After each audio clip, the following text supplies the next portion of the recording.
Is the mind willing? And is the body able? I don't know. And we are back for another episode of Dead Last Cycling. And today, we're climbing Alpe Du Zwift. Now, this is my second ever attempt at Alpe Du Zwift. The first time up it was exactly 100 days ago, and I made it up in, I think it was 65 minutes, 33 seconds. The goal today is a big one. It's getting under an hour. Now, I did an FTP test last week. I got 249 watts, which was about 3.32 watts per kilo. So in theory, under an hour should be possible for me. It'll be close, but it should be possible. So today is going to be a question of, if the body is able, is the mind willing? Last time I did Alpe Du Zwift, I got a lot of comments about my fueling choices, since I nearly choked on a Rice Krispie treat. So today, we've gone with some homemade slime / gel. So we've got 60 grams of carbs in there.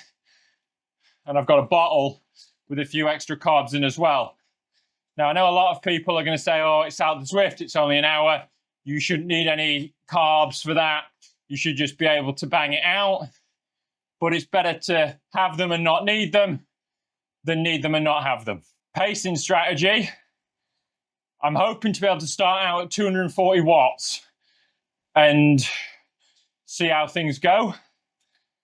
I've not been doing a lot of threshold work lately. I'll be honest, I am not super confident for this effort, but I'm going to give it my best shot. All right, let's do this. All right, just settle in, find a good gear, smooth cadence. Cannot win this in the first 5 minutes, but we can lose it in the first 5 minutes. So just find a cadence and do not panic. 240 is the target for the start. This Alpe Du Zwift attempt was 2 challenges rolled into one. The first and bigger part was to try to finish in under an hour. To succeed at that, the number I've seen thrown around is about 3.2 watts per kilo. The second part of the challenge was to see how close I could get to my new FTP of 249 watts for the full Alpe. Taking a 20-minute FTP test is a lot easier than climbing for a full hour, so I wasn't expecting to be able to hold 249 for the full effort, but starting with a target of 240 would put me on pace for beating the hour, and it was a respectable amount of my FTP. For the sub-hour part of my challenge, I had some sector targets up that for the start of the climb at least, I was able to pay attention to. Target time for this corner is 4 minutes, 3 seconds. It's looking like I might be a little bit behind schedule. That's okay. We are going to be steering as well for every single corner. Corner 1 down. According to the pacing thing I've got, I'm 7 seconds behind or 8 seconds behind, but we're not going to panic.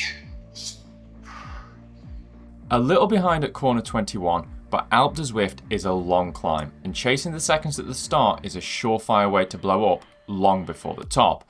I was a little behind at corner 20 as well. Oh yeah, I'm 7 seconds behind, but we're not going to panic. Forgot to steer there. Bit of panic. At corner 19, I'd clawed a few seconds back, and my power was good, averaging a little over the 240 I had targeted. There we go, 18 at 10:20. Gained some time back there. I'm only 3 or 4 seconds behind schedule now. Still massive amounts of time to go. A massive amount of time to go, and I needed to make sure I stayed disciplined because this was already starting to hurt. Little monkey on a rock there. Come and give me a push, mate. Oh. All right, we're into it now. The suffering has started already. Less than a quarter of the Alpe completed, and I was already struggling. The variable gradients were kicking my power higher than I wanted and starting to sap my legs. I might have been going into the green on the timing sheet as I went around corner 17, but the banner at the end is the only place where the time actually counts. Still, my time was looking promising. All right, looks like we're ahead now. Good 10 seconds ahead. But still a long way to go. This one's a long section. Got to stay disciplined. But I was seriously in the struggle with a ridiculous amount of the Alpe left. Oh, man. This is hard. This is what I get for just racing too much and not training. Zwift racing is a lot of fun. but it doesn't exactly prepare you to push hard on the pedals for an hour, so I was somewhat regretting my preparation choices and already needing to give my legs whatever little break I could. Just switch up the muscles a little bit. Power's dropping too much though. I suck at standing.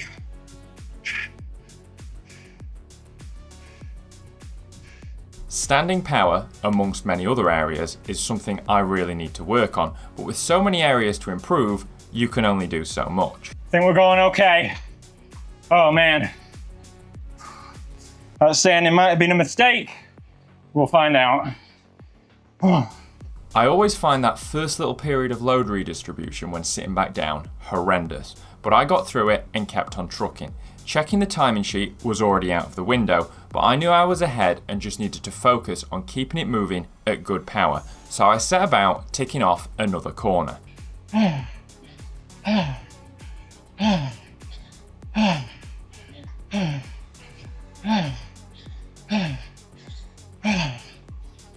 But I had a problem. My left quad issue was starting to let itself be known. Oh, this is horrible. And left leg is hurting you.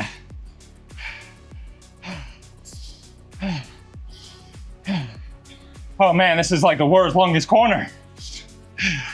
I made it to corner 13 though, and I knew I must be ahead of schedule still, so I made the conscious choice to at least try to pull back slightly to help guard against blowing up. Just trying to ride a little bit within myself so I can hang on. These gradient changes are tough though. But an 85-year-old coming up behind me, that's incredible.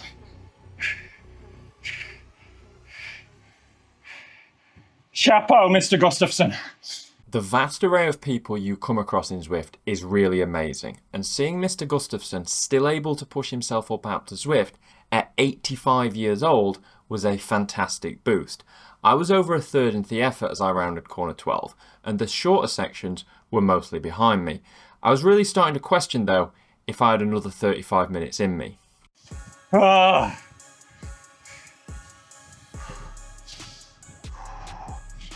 Did not want to be hurting this much this early. Is the mind willing? And is the body able? I don't know. I was ticking them off though, another corner down, and just in time to try and self-sabotage by knocking my microphone off. Oh, that's my mic. We have to go with the backup mic. Backup mic on. Oh. Nothing but problems with that clip-on mic. Oh. That little mechanical really knocked my head out of the game momentarily, and my power had spiked up and was then dipping down. I gotta get back in the game. That took my head out of the game. It's easy once a small thing goes wrong to start to let the demons and doubt creep in. I didn't even notice corner 10 pass and was more focused on how my legs felt. I had a backup mic, I need backup legs. And instead of focusing on being halfway done, I focused on the negative. Nearly halfway. God, only halfway. But on the bright side, long-time viewers will know that constant complaining is one of my coping strategies. So whilst yes, I was deep in the struggle, it wasn't cause for real concern, at least not yet. Up to this creepy little statue. I can feel my voice going. Not had this for a while.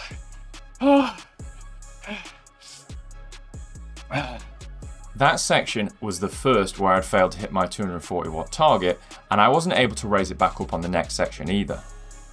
Power is dropping a bit on these last few intervals, last few corners. As I approached corner 7, I'd only managed 236 for that segment. Yeah, power's definitely dropping, look on the side there. Corner 7 to corner 6 is, I assume, the longest section on Alpe Du Zwift. If it's not, it certainly feels like it, and I managed to somehow stop the rot and get my power back up to 240-ish as I approached the end of it.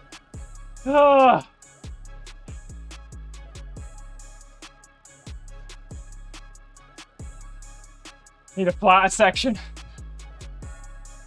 What a joke that is. Oh my god. I was back around the watts I wanted to be, but I felt genuinely horrendous and right on the edge. I'm blowing up, guys. Oh, I need help. I can't chase the watts, guys, I'll blow up. 5. Oh my God, is there really 5 left? 5 sections left, about a quarter of the climb. I had no idea where I was time-wise. I knew I'd been ahead, but I was starting to get seriously close to cracking, and if you blow up properly, you can ship minutes in just one section. There was no way I had that kind of buffer. At this point, all I could think was pedal. Find a way to keep pedaling. No matter what, don't quit. Please. 10 minutes. 10 minutes, another minute. Barely able to put intelligible words together, but I was able to successfully negotiate with myself to keep going. It felt like the sub 60 goal was slowly slipping away, but this was going to be a big PR either way, and soon I only had one corner left.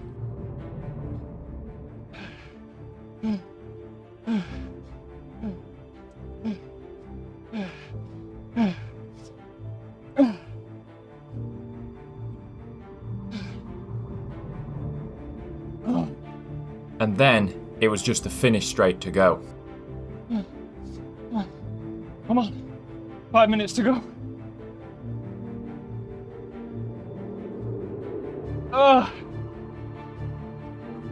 Come on.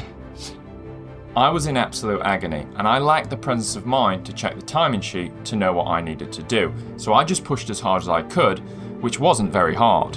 Just keep pedaling.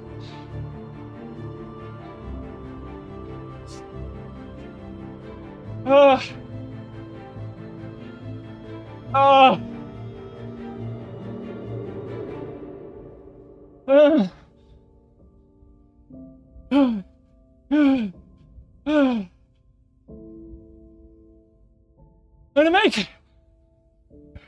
I was making it, and fairly comfortably. Finally, after 56 minutes of struggle and agony, it was time for a very brief and very painful victory lap.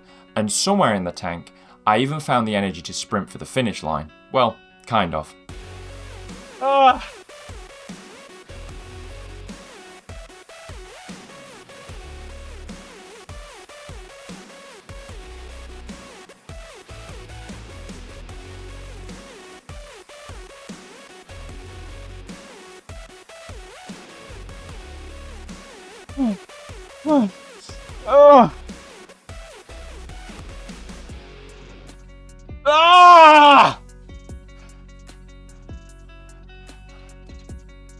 Yes! Yes! Yes! Oh, I could cry. I didn't think I was going to do it. Yes!